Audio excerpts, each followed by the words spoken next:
Hello guys, welcome back to another New Horizon Tutoring ACT video. Today is going to be a little bit different, so we'll see where it goes, but it's going to be super straightforward. Basically, we're just working with our graphing calculators, so if you have your graphing calculator, take it out. If not, you can honestly just like take notes on the directions that I'm telling you. I'll try to make it as self-explanatory and as replicable as possible, because a lot of times when you do classes like these, either for like ACT, PSAT, stuff like that, we get a lot of questions on like how to actually use your graphing calculator, which it makes sense that you guys would want to know that because you learn a lot of the stuff that we teach in school. There's just like kind of different emphasis on it on the ACT. That's why we go through the math curriculum, but you're never really taught how to use a graphing calculator. I mean, I guess it depends on like your math teachers, but I personally was really never taught how to use it. I just kind of learned through like ACT classes and Manoj and stuff like that. So that's why we're going to dedicate one of these episodes entirely to how to use your graphing calculator. It's going to span like a big variation of different topics. But I'm just going to go through it. I have mine with you, or I have mine with me, so I will show you exactly like what buttons to press to get you to where you want to be, so that you can most efficiently use this, because this is one of the biggest tools that you're going to use. Obviously, with some things like mental math, it's best to be able to train yourself to do that mentally, so that you don't have to type out like 12 times 5 on your calculator. You should just know that's 60. Obviously, that's kind of like a pretty easy example, but just other stuff like that, you should train yourself to do that mental math by yourself and not use your calculator, even though you might like be like, oh, like I just want to check, just because it's a lot more efficient to like do it in your head, instead of pulling out your graphing calculator. But there are some things where it makes a lot more sense just to do it on your calculator, and it like, at least when I was doing it, it kind of seemed like cheating, I guess, because it was the easiest way. But that's the entire point. You want to do things in the easiest way, the most efficient way, so that you spend the least amount of time on it and you can move on and be done with it. Okay, so that being said, I'm just going to start kind of working through the different sections that we're going to be talking about. Obviously, you can like look at your graphing calculator, make sure you know what I'm talking about. But then also I would write these steps in your notebook so that when you like kind of go back, you can see exactly how to do this again. And it's not something that you should have to memorize per se, like, oh, I have to graph an equation, step 1, this. It'll just, the more that you do it, it'll just become second nature. So we're going to go through that now. Okay, so the first thing that we're going to be talking about is how to graph kind of like basic equations on your calculator.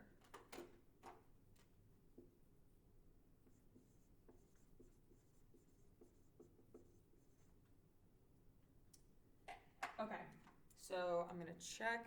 All right, everything is good. Okay, so the first thing that you're gonna do if you want to graph like a line, a parabola, maybe a like set of lines on your calculator, is you're gonna press this y is equal to button.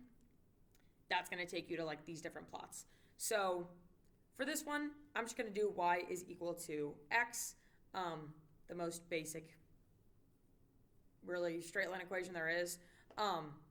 And whenever you're doing, like whenever you need a variable, you press that, like x, t, stuff like that, it'll just come up as x. That just means that it's a variable that is a function of y. So now I have my equation there, y is equal to x, super simple.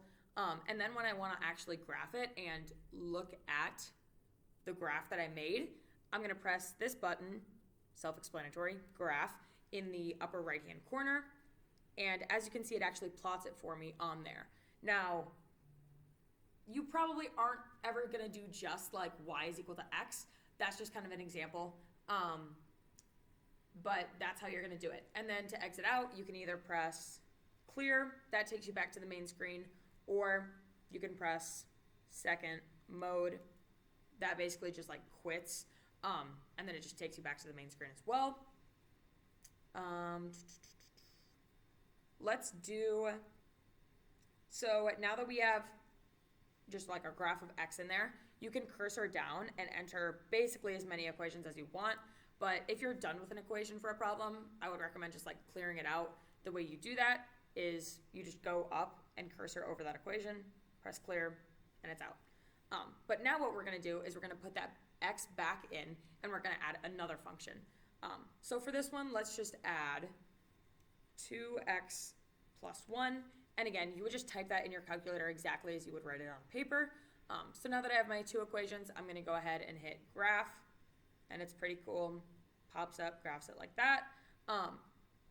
So now that we have these two intersecting graphs, let's say a question asks you for the intersection. Now, if a question asks you for the intersection and it's something as simple as this, there's a couple ways to go about that. And that's basically just like that general form of question is called system of equations. And one way you can do that is like elimination, you can use substitution, or you could use graphing if it's something a little bit more complicated. So I'm going to teach you guys how to actually find that intersection instead of just kind of like guessing where it is on the graph. So what we're going to do is we're going to hit second, that little blue button, and calculate. On like the big white button, it says trace, but on the like the wording above it says calculate. So we're going to press calculate, and then it takes you to this screen where it says calculate value, 0, minimum, maximum, and intersect. So we're going to cursor all the way down to intersect, press enter, and then it takes you to something like this. So it's basically what it's asking. It says like first curve. That's just the first line. Because it wants to know what two lines you're talking about, because you might have like different lines on your graph. So this one, the X and the Y are in blue, so that means that it's talking about that blue graph or that blue line. So we're just going to go ahead and press enter, and then it says second curve. The X and the Y are in red, so that's talking about the second line. So then again, we're just going to press enter, and then it says guess. It's not guessing, it'll give you an exact value, but again, just press enter. And then right on the bottom, it gives you the intersection when x is equal to -1 and y is equal to -1. It's as simple as that.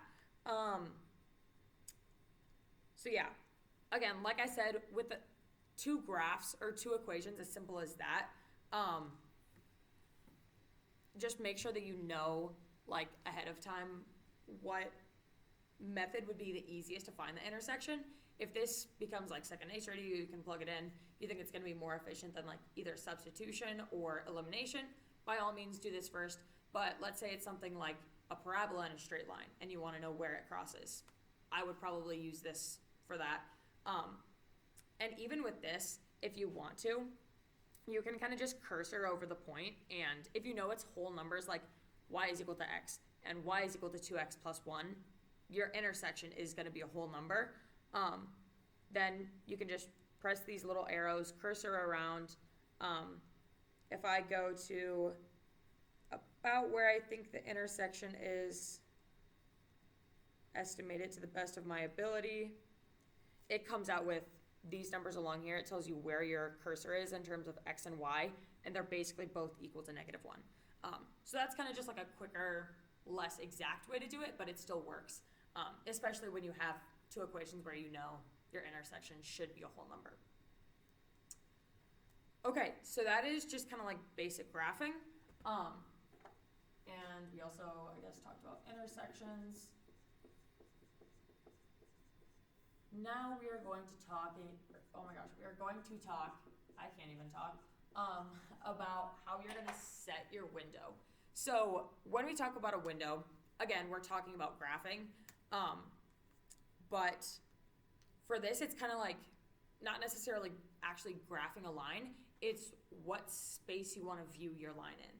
So your basic default setting for your calculator is going to give you an X window of -10 to 10 and a Y window of -10 to 10.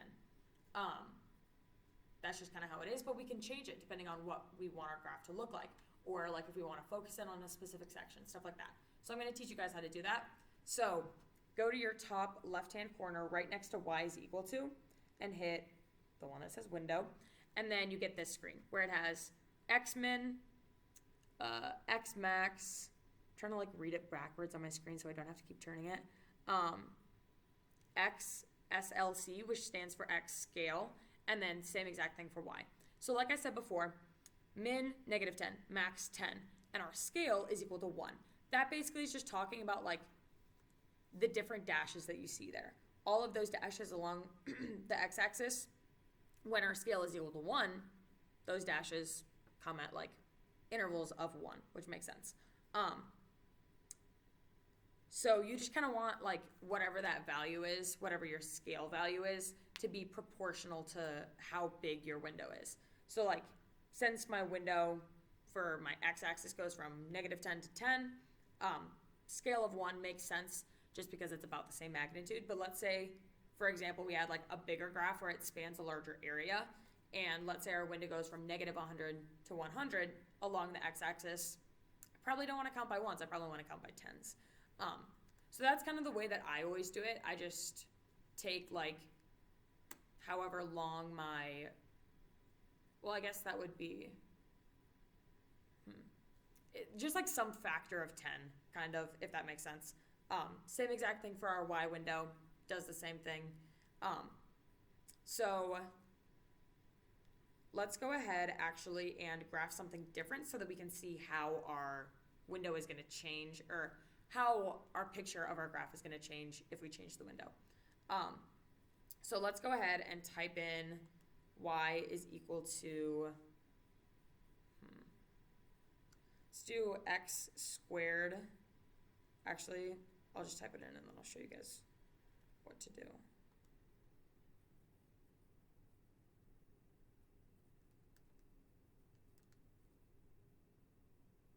Okay, yes, that is what I wanted.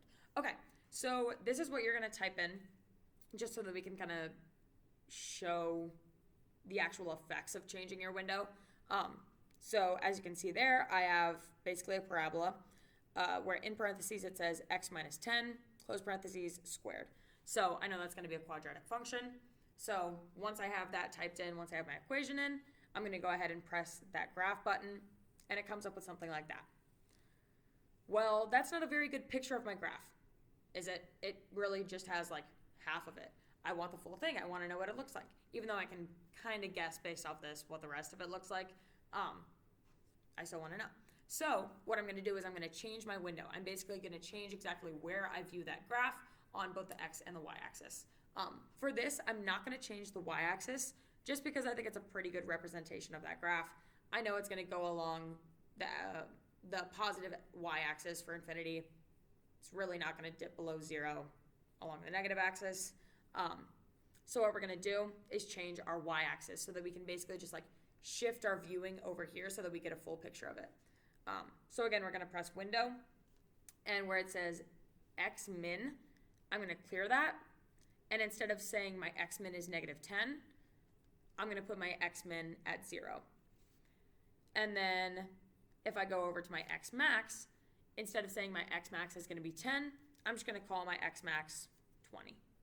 And again, since we're keeping like the same scope, I guess, I'm just going to keep the scale at 1 the same. So once I have my window set up, then I can just directly hit graph. And as you can see now, we have a lot clearer picture of what our graph actually looks like. Even though we could have inferred before, it's still important to do that to actually see what it looks like. Also, I know it's something like kind of,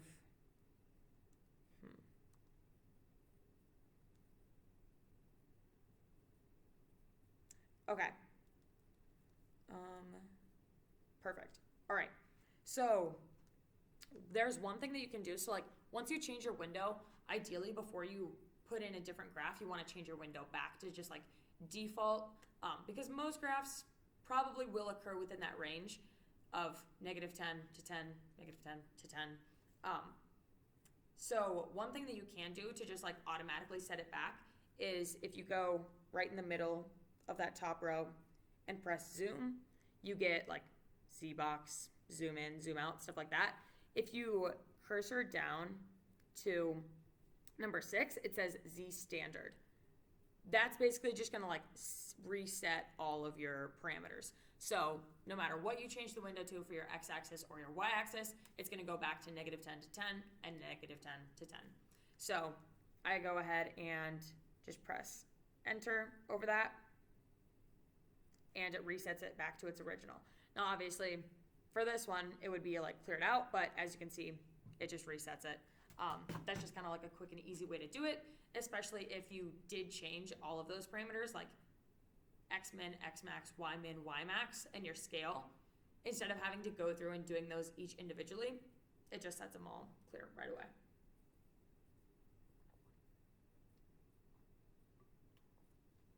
Okay, so we did graphing, intersection, windows. Now we are going to do maybe some that you guys already know, but maybe some that you don't know. So we're going to talk very quickly about, I'm trying to think if I think we already went over matrix, but I am going to, technically matrices, I am going to review it, just because I think it's pretty important and it's one of the more confusing functions that you can use, but it is super helpful. So I'm going to go over it. Okay, so first things first, how do you actually like get to the matrix function on your calculator? So as you can see far on the left-hand side of your calculator, it has this button with x to the -1, and above it, it says matrix. So just a quick disclaimer, whenever you see something in my calculator, it's in blue text above the button, that means that it's the second function. So in order to access that second function, I'm going to press the blue second button, and then that takes me to my matrix. Perfect. So first thing we're going to talk about is how to edit a matrix, or like how to enter a matrix into your calculator if you haven't already done that. So you're taken to this screen where it has names, math, and edit. You're going to cursor over to edit, and let's say I want to edit matrix A. I'm cursored over matrix A, so I just press enter, and then I get this screen. So the first thing that you're going to do is you're going to set your parameters. For this one, let's just have a 2 by 3 matrix, so 2, and then cursor over, and then 3, and then press enter, and then it sets up kind of just like a blank grid for your matrix. So then once you have that, you're going to enter in whatever values you have to. It'll probably like give you a matrix on the test that you have to enter in. And another quick disclaimer, if there is any kind of variable in your matrix on the test, you can't use your calculator, which is why it's super important that we went over how to do all the functions without your calculator, but it's also really helpful to know how to do it with your calculator. So I'm just going to go ahead and show you guys how to enter values. We'll keep it simple. We'll do 1 through 6 because there's 6 slots to put it in, right? So I'm going to do 1 and then enter, 2, enter, 3, enter. Now, something that's really important to note is that it works across the top and then it moves to the bottom, right? So just make sure that you're entering the right value in the right place. If you have to, you can like go back and just use this little cursor button, to go to wherever you want. But just double check that you actually enter the values correctly, because obviously that's going to change your answer. So then on the bottom row, I'm just going to do 4, enter, 5, enter, 6, enter.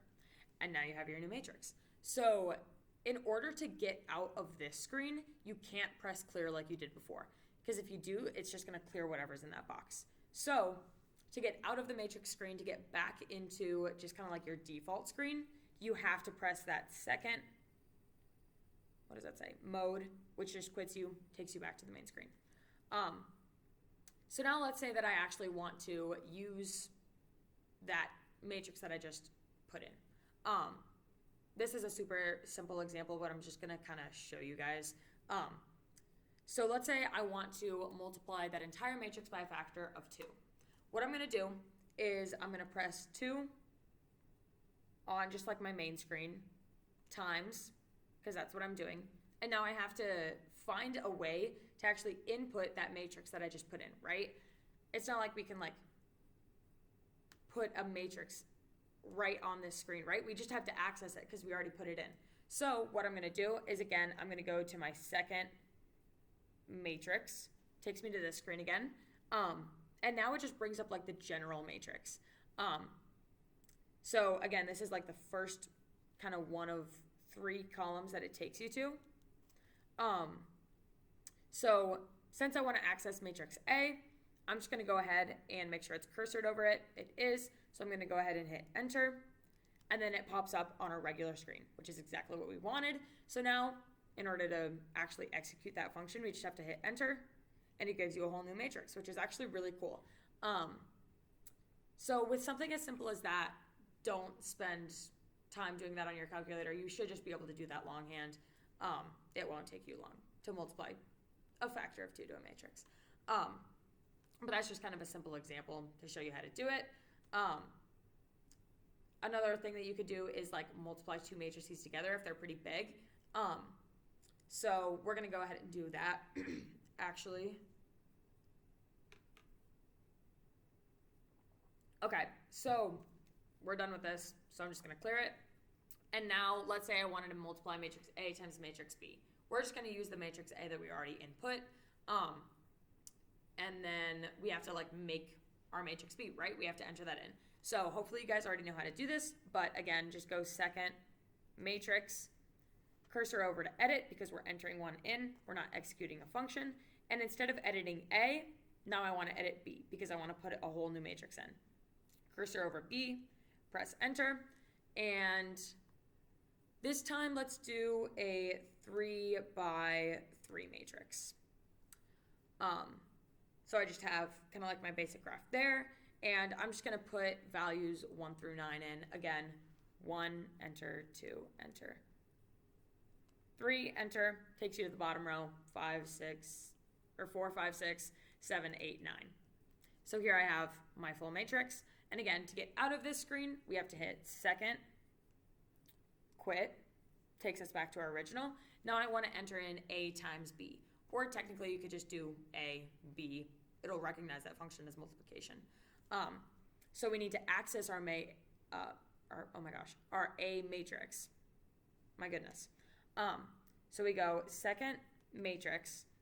And again, since I'm just not actually editing it or entering it in, I just want to get it onto my main screen. I'm just going to hit enter right away. And then times. And then again, we have to access that other B matrix. So I'm going to hit second matrix again. And this time, since I want B, I'm just going to cursor down, hit enter, and we get our new matrix. So if it's something like that where it's 2 larger matrices and there's not any variables in there, I actually would recommend using your calculator for it, just because you guys remember how long it takes to multiply a matrix out longhand, especially if you get pretty big dimensions like 3 by 3.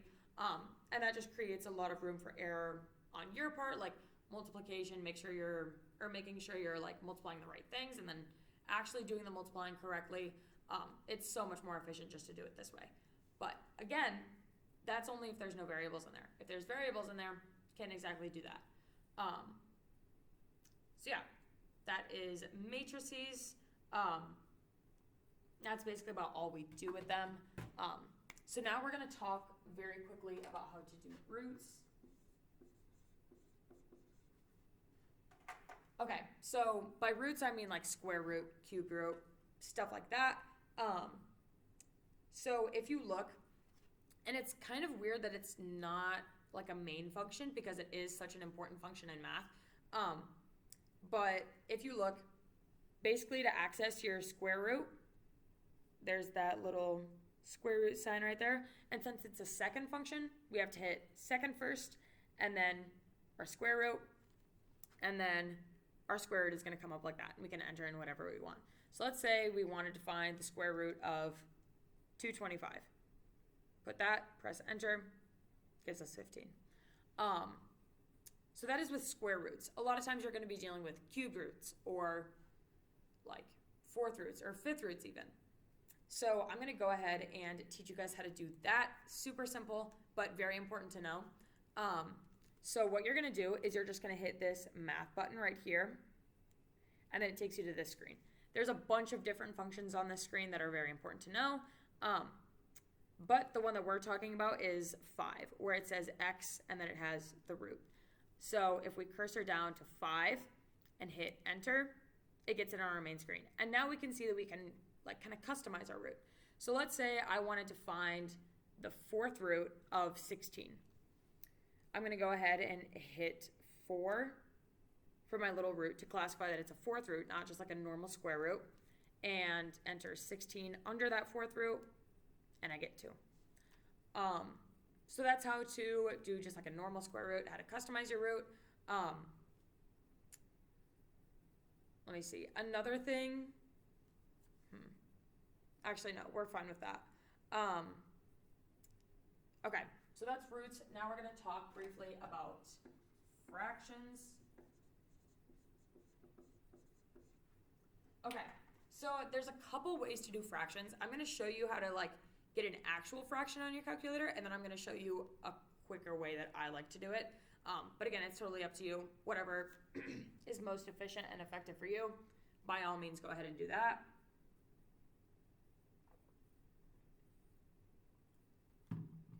Okay, so it's kind of a weird process because fractions like are so integral in math. It's kind of weird that it's like not directly obvious how to get fractions on your calculator, but that's what I'm going to teach you. So what you're going to do, instead of hitting this second button, you're going to hit this alpha button, and then you're going to hit actually the y is equal to function that we used before, and then it kind of gives you this weird screen. Basically, you really only need to know the top 2 functions, 1 and 2, where it says n divided by d. That means numerator over denominator. That's just a simple fraction. Whereas if you go down to 2, it has u and n divided by d. That's going to be when you have a mixed fraction. So again, the first one would be like 1/2, 1 over 4. The second one would be like 1 and 1 over 6, something like that, or like 1 and a 6th. So for now, actually let's do that. Let's do 1/2 plus 1 and 1/6. So first thing we need to do is enter in our 1/2. So I'm already at the screen, but obviously again, you would just do alpha y, and then you get those fraction functions up there. So I'm going to go ahead and hit enter, and then I'm left with that kind of like basic fill in the blank for whatever fraction that is.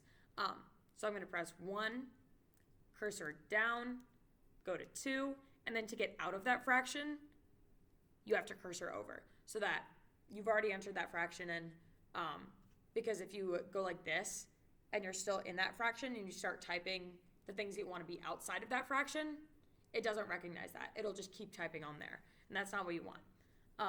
So now, like I said, we're going to do 1/2 plus 1 and a 6th. So obviously just add. And then we need that 1 and a 6th, right? So we're going to do alpha, y, and since I'm dealing with a mixed fraction, I'm going to cursor down to 2, press enter, and as you can see, it's a blank kind of template with a whole number and our fraction attached to it. So I add 1, and then cursor over to get to our fraction, and 1, cursor down to get to the denominator, 6th, and now I've input everything that I want to, so I'm just going to hit enter, and it gives me my answer of 5/3. That is kind of like the technical way to do fractions, or just how to at least like get those kind of fractions on your calculator. But I personally think there's an easier, more straightforward way. So what I do is I actually just use parentheses. So let's say I wanted to put in like 1/2 plus 1/4. What I would do is parentheses 1 divided by 2, close parentheses. That's going to be my fraction. I just think it's a lot easier, at least for me, to enter fractions in as parentheses, and then usually if you're like adding or multiplying or doing whatever kind of function, at the end, if you do it in this way that I'm about to do, it gives you a decimal. But if you do it in the fraction way, it gives you it in a fraction. It just like kind of keeps the same general like form that you enter it in. So if it gives you like an easy fraction like 0.75, or sorry, if it gives you an easy decimal like 0.75, I know off the top of my head that that's going to be 3/4. Hopefully you do as well. So we have 1/2 plus, and then I said, I think 1/4. Then we're just going to enter in that fraction again, 1 divided by 4, close parentheses, and hit enter. And like I said, it gives me 0.75, but I don't need to do any other kind of calculation to know that that is actually 3/4.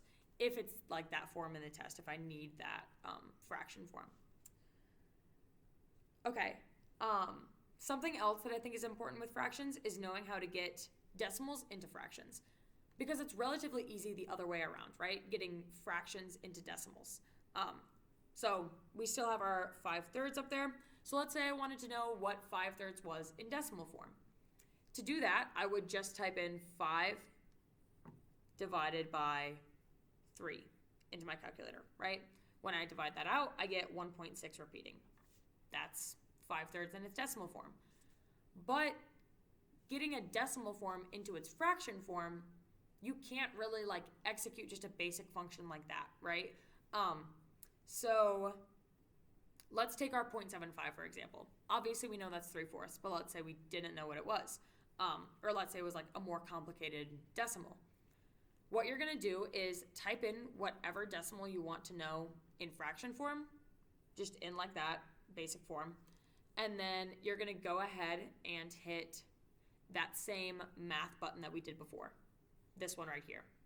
And as you can see, the first one, like one function, it has a little arrow and into fraction. That basically just means that it will turn whatever number you input into a fraction.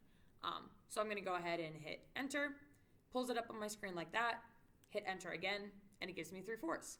So like I said, with a decimal as simple as 0.75, you really don't need to do that because hopefully you already know that that is 3/4. But if it's something a little bit more complicated, maybe you don't know it, that is a super helpful function to have.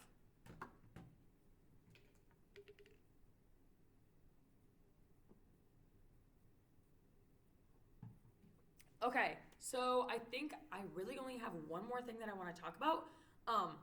So we're going to go through that and then we'll call it a day.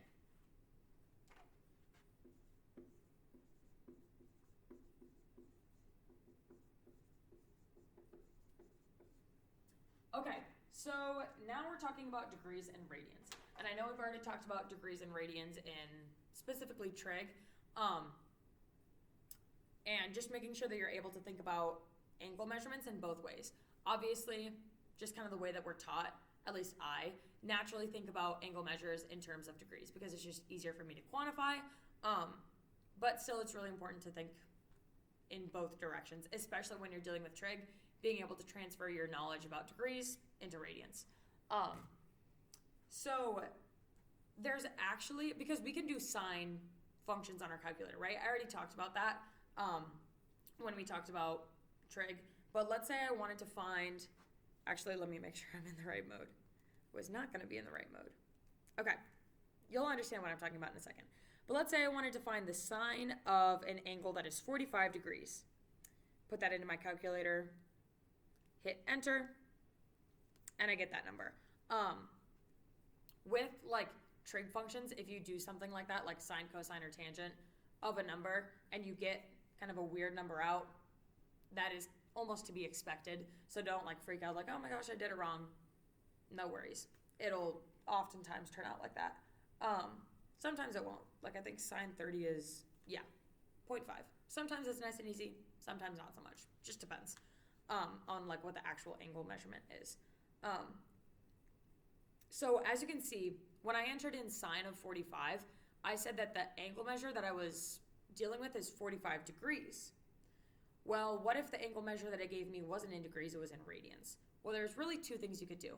You could just kind of like mentally or in your calculator on your paper, turn that radian measurement into a degrees measurement, or you could change something on your calculator so that you can actually just put that degrees measurement in. So if you press this button here mode, it comes up with this huge list of things. You really don't have to worry about anything on here except the fourth line down. So the fourth line down says radian and degree. One of them is in black or they're both in black and white. But one of them, the background is black. One of them, the black. I am so sorry, I cannot talk today. One of them, the background is black. That is the one that your calculator is actually executing, right? So if you look here, again on the fourth line, trying to see where it is, right there, it says radian and degree. So since my degree has the background that is black, my calculator is executing like trigonometry in terms of degrees. That's why when I entered those degree measurements in, I got the right answers. But like I said, what if we want it in radians? All you're gonna do is cursor down, press enter, so that now, as you can see, radians has the background that is black, right there. So now to get out of this, you just have to press second, quit, and let's say I wanted to find sine of pi divided by 2. Something like that. Then I would hit enter, and it gets me my number. So the reason that I chose sine is equal to pi over 2 is because that's actually equal to 45, or not 45 degrees. That would be equal to 90 degrees. So let's say when I'm in radian form, let's say I wanted to find the sine of 90 degrees. I would type in sine and 90 degrees, but remember, something might not be right here, right? Because I'm typing in a degree measurement and my mode is in radians. So pi over 2 is equal to 90 degrees. Wait. Yes. Something's wrong. It's because I'm not in the right mode. So basically, moral of the story is just make sure that you're in the right mode. If you're dealing with radians, put your calculator into radians. If you're dealing with degrees, put your calculator into degrees. So I'll show you guys kind of how it works out. Okay. So let's say I want to change it back into degrees. I'm going to do the same thing. I go to mode, cursor down, press degree, enter. Now it's over degree. Second quit to get out. And now let's say I want to find the sine of 90 degrees when I'm actually in the degrees function. Just sine of 90 degrees, hit enter, and I get 1, which is the same thing as sine is equal to pi over 2, which makes sense because it's the same thing. It just depends on what mode you're in. So if you're ever dealing with trig and you're trying to find like you're trying to execute like sine of something or cosine of something, and you get weird numbers, just check whatever mode you're in and make sure that it's aligning with whatever form of angle measurement you're putting in, whether that's degrees or radians. All right, so we are gonna call it a day, and this is actually our last video. So I just wanna thank you guys so much for this opportunity. I really hope that you learned something from me. You guys are in just like a very important time in your life. Sorry to get really deep. I'm a college student, so I'm obviously no longer in high school. And I know that ACT can seem boring, stupid, doesn't apply, like, why do I have to take another standardized test? But I can speak from personal experience. I would not be where I am in college right now, either like at the institution that I'm at or at the level that I am academically, if it was not for how hard I worked at ACT. Whether that was taking classes through New Horizon Tutoring or doing studying on my own, it's not in a vacuum. Like obviously you're practicing and studying for the ACT, right? That's your main goal. But you get so many benefits out of it. Like I was able to take AP Calc 2. I did really well on the AP scores. Even with science, like I'm a biology major and I might not think about it consciously, like, oh, I saw these graphs in ACT science all the time. I don't recognize that consciously, but by working so hard and by just like constantly doing enough practice tests, in order to kind of like build that skill, now I'm able to use it in college. So I don't know where you guys are at for like your headspace with ACT. Maybe some of you guys like it. but the general consensus around standardized tests is that they're not the best. Or maybe not what you would most want to do at like 8 a.m. on a Saturday. But I think that, at least for me, just taking a broader perspective really helps me in like motivating me for my studies and stuff like that. So I would encourage you all to do the same and just to make the most of it. So yeah, that is my deep spiel. But I wish you guys all the luck in both your ACT studies and your high school and your college. As you get to that, I don't know where you guys are right now. If you're juniors starting to look at colleges, it's super exciting. So just stay on top of all of your stuff. I don't mean to sound like your parent, but it is super helpful. So yeah, again, thank you guys so much for this opportunity. I really appreciate it, and I will see you guys later.